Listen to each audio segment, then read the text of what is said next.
Modric, James. Hallal a kapu elé, nagyszerű beadás, gól! 7. perc, Benzema őrzi ragyogó formáját. Vezet a Real Madrid.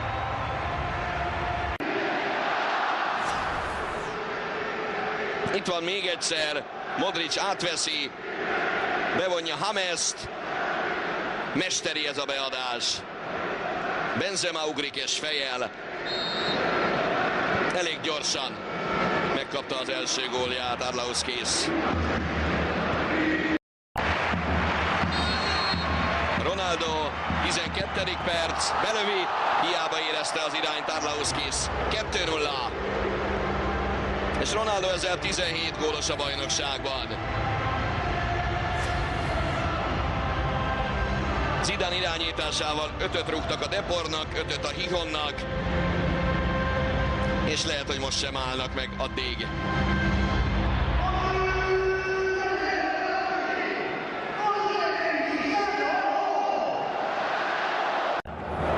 Carvajal meg tudta még tolni, Carvajal, és egy picit bátrabb, akár el is lőhette volna.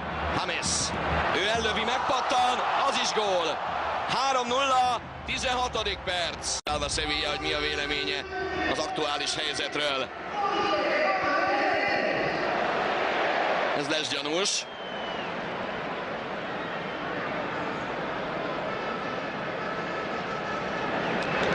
James elindul befelé, megpattan a lövés, és becsapja Arlauskist.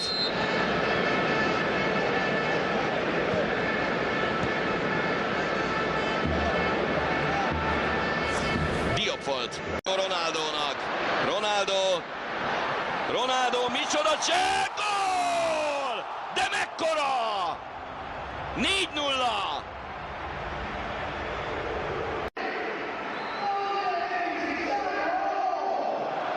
Már ez a csel is szép, ez viszont egyenesen zseniális. Becsapta Rocót, aztán becsapta Álvaro Gonzálezt is, de nagyon.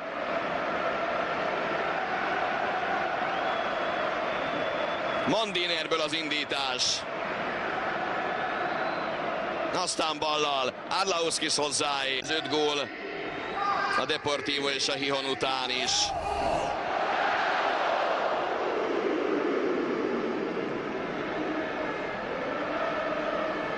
James, aztán Hesse. Kibújik a védő mögül, és befejeli Ronaldo az 5-et.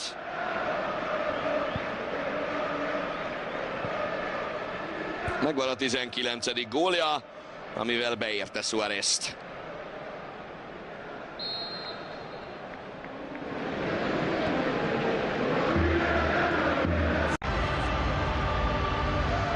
Megvan a 6-os, ugyanúgy, mint szeptember 12-én. Akkor Barcelonában, most Madridban. És ez viszont nem kérdés, hogy öngól. Hessének ebben is komoly érdemei vannak. Menteni próbált, de a saját kapujába rúgta Oscar Duarte.